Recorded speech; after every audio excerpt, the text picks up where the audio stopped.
এখন সেট 13 এর 3 দাগের প্রশ্নগুলোর সমাধান নিয়ে আলোচনা করছি।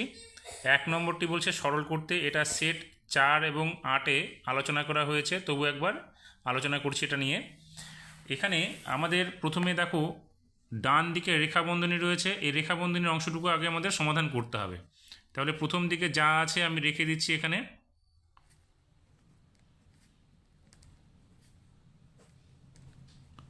এখানে আমরা লসাগু টানবো, তাহলে এখানে 6 হবে, 3 আর 6 লসাগু, তাহলে এখানে হবে 2 বিয়োগ 1, বন্ধনীগুলো বন্ধ করে দিলাম। এখানে 1 বিয়োগ আবার যা আছে আমরা এখানে রেখে দিচ্ছি। এখানে 1/2 বিয়োগ এখানে 1/6 হবে। এখন আবার আমরা কি করব, এই প্রথম বন্ধনীর ভিতরে যে অংশটুকু আছে সেটাকে আমরা সমাধান করব। তাহলে এখানে আমাদের কি হবে, লসাগু হবে এখানে 6, তাহলে এটা ভাগ করলে 3 হবে, 3 একে 3 হলো, বিয়োগ এখানে হবে 1, প্রথম বন্ধনী বন্ধ, দ্বিতীয় বন্ধনী, তৃতীয় বন্ধনী হয়ে গেল। এবার 1 বিয়োগ তৃতীয় বন্ধনী, এখানে 1/2, এখানে ভাগ, এখানে দ্বিতীয় বন্ধনী 2 বিয়োগ 1/2, এখানে হয়ে যাবে গুণ, কিছু নেই মানে এর। তাহলে এখানে 3 থেকে 1 গেলে এখানে হলো 2, নিচে হলো 6, প্রথম বন্ধনী শেষ। এবার আমরা দ্বিতীয় বন্ধনী দিব, তৃতীয় বন্ধনী 2 2 কেটে গেল, তাহলে 1 এখানে তৃতীয় বন্ধনী হলো 1/2 ভাগ, এখানে হলো দ্বিতীয় বন্ধনী 2 বিয়োগ এখানে হবে 1/6, এখানে দ্বিতীয় বন্ধনী, এখানে হলো তৃতীয় বন্ধনী, এখানে 1 বিয়োগ 1/2, এখানে হলো ভাগ, এটা লসাগু করলে আমাদের কি হবে, এখানে হবে 6, তাহলে এখানে হবে 12 বিয়োগ 1, তাহলে এখানে কি হচ্ছে 1 বিয়োগ এখানে তৃতীয় বন্ধনী 1/2, এইটা হলো ভাগ, 12 থেকে 1 গেলে 11 হলো, নিচে হলো 6, দ্বিতীয় বন্ধনীর কাজ শেষ হয়ে গেলো, আমাদের তৃতীয় বন্ধনীটা বন্ধ করে দিলাম। এবার কি হবে আমাদের 1 বিয়োগ তৃতীয় বন্ধনী, এখানে লসাগু করলে লসাগু না, এখানে 1/2, এই ভাগ চিহ্নটা আমাদের এখানে গুণ হয়ে যাবে, গুণ হয়ে উপরে চলে যাবে 6, নিচে আসবে 11, এটা কাটলে কত হবে 3 হবে, তৃতীয় বন্ধনীটা বন্ধ করে দিলাম। তাহলে 1 বিয়োগ 3/11, লসাগু করলে এখানে 11 হবে, তাহলে 11কে 11 বিয়োগ 3, তার মানে এটা হলো 8/11। এবার 2 নম্বর প্রশ্নটিতে বলেছে কোনো পরিবারের মোট মাসিক খরচের 4,750 টাকা, খাওয়া খরচের জন্য অন্যান্য খরচ 5,900 টাকা।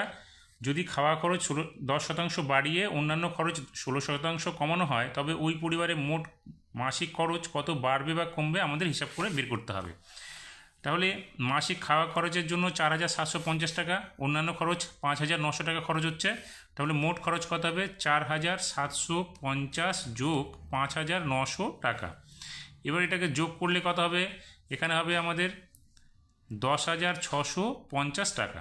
এখন আমাদের কি বলেছে, খাওয়া খরচ 10% বাড়ানো হয়েছে, খাওয়া খরচ কত আমাদের 4,750 টাকা, তাহলে 4,750 গুণ, যেহেতু 10% বাড়ানো হয়েছে তার মানে 100-র মধ্যে 110 হবে উপরে, 100 হবে নিচে, এটা হয়ে গেল আমাদের টাকা। এখান থেকে একটা শূন্য, এখান থেকে একটা শূন্য, নিচে দুটো শূন্য কেটে গেল, 475 সঙ্গে 11 গুণ করলে এখানে হবে 5,225 টাকা। এবার কি বলেছে, অন্যান্য খরচ আমাদের 16% কমানো হয়েছে, অন্যান্য খরচ কত 5,900 টাকা, তাহলে এখানে আমাদের 5,900 গুণ 16% কমানো, তার মানে 100-র মধ্যে 16 কমে গেলে এখানে হবে 84, নিচে হবে 100, এটা হয়ে গেল আমাদের টাকা। দুটো শূন্য, এখানে দুটো শূন্য কেটে গেল, তাহলে 59-এর সঙ্গে 84 গুণ করব, গুণ করলে হবে আমাদের 4,956 টাকা। তাহলে এখন আমাদের খাওয়া খরচ কত হচ্ছে 5,225 টাকা এবং অন্যান্য খরচ হচ্ছে 4,956 টাকা, তাহলে মোট খরচ হচ্ছে কত আমাদের এটা যোগ করতে হবে। তাহলে এখন মোট মাসিক খরচ হবে কত, 5,225 যোগ 4,956 টাকা। তাহলে এই দুটো সংখ্যা আমাদের যোগ করলে কত আসবে, 10,181 টাকা।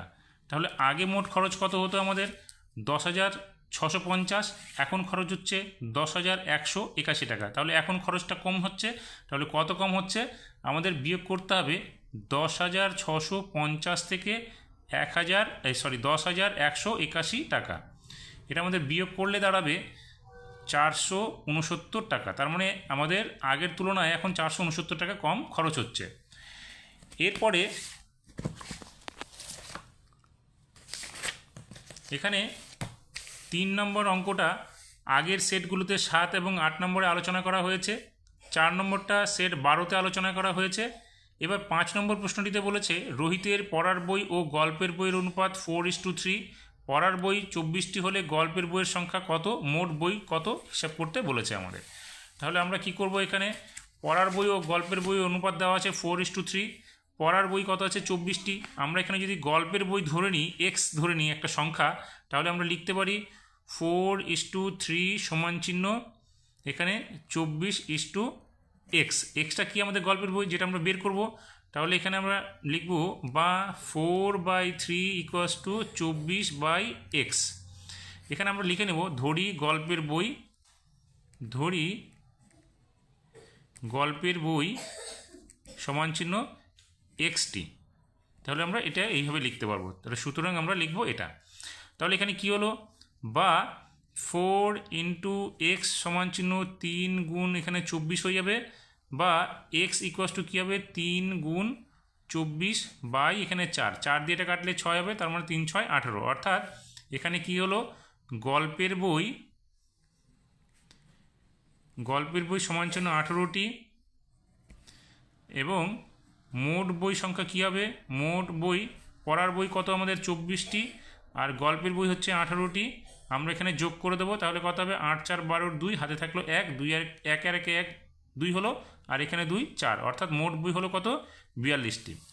এবার 6 নম্বর প্রশ্নে বলেছে ঝিমলির বোনের বয়স 2 বছর 7 মাস 12 দিন, ঝিমলির বয়স তার বোনের বয়সের 5 গুণ, ঝিমলির বয়স নির্ণয় করো। তাহলে এখানে আমরা লিখে নিলাম ঝিমলির বোনের বয়স 2 বছর 7 মাস 12 দিন। তাহলে ঝিমলির বয়সটা আমাদের বোনের বয়সকে 5 দিয়ে গুণ করতে হবে। তাহলে এখানে 5 দিয়ে গুণ করলে কী হবে, 5 × 12 = 60, 5 × 7 = 35 আর 5 × 2 = 10। এবার আমাদের কিন্তু এখানে 30 দিনের বেশি রাখা যাবে না। এটা 30 দিয়ে ভাগ করলে কত হবে, 2 মাস হবে। তাহলে এখানে 0 হয়ে গেল, এখানে 2 যোগ করলে কত হবে 37। তাহলে এই 37কে আমরা যদি এখন মাসকে 12 দিয়ে ভাগ করি, দেখো 3 × 12 = 36, 12 দিয়ে যদি ভাগ করি 3 × 12 = 36, 1 ভাগশেষ থাকবে। তাহলে আমরা এখানে লিখবো 1, আর 3 12 দিয়ে ভাগ করাতে 3 যেটা বেরোলো এটা হচ্ছে আমাদের কি বছর। তাহলে 3টা এখানে আমাদের যোগ করে দিতে হবে, অর্থাৎ 13। তার মানে ঝিমলির বয়স কত, 13 বছর 1 মাস 0 দিন। তাহলে এখানে উত্তরটা আমরা লিখব ঝিমলির বয়স হচ্ছে 13 বছর 1 মাস। এবার 7 নম্বরে বলেছে আলিশার দাদা বাড়ি থেকে সাইকেলে চেপে শিবপুর লঞ্চ ঘাটে পৌঁছতে 1.4 ঘন্টা সময় নিল। যদি সে ঘন্টায় 11.5 কিমি বেগে সাইকেল চালায় তবে আলিশাদের বাড়ি থেকে শিবপুর লঞ্চ ঘাটের দূরত্ব কত তা নির্ণয় করতে বলেছে। তাহলে এখানে দেখো 1.4 ঘন্টা সময় নিয়েছে, আর এখানে ঘন্টায় গতিবেগ হচ্ছে 11.5 কিলোমিটার। আমাদের উত্তরটা চাইছে কিন্তু কত, হেক্টোমিটার।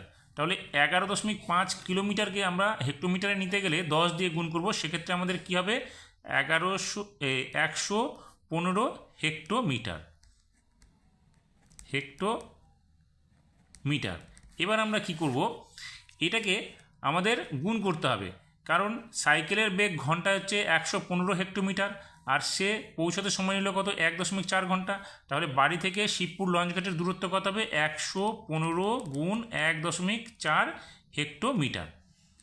হেক্টোমিটার। এবার গুণ করলে কত হবে, আমাদের গুণ করলে হবে 1610 হেক্টোমিটার। এখানে যেহেতু দশমিকের পরে 1 ঘর আছে, আমরা এখানে দশমিকের পরে 1 ঘর দিব।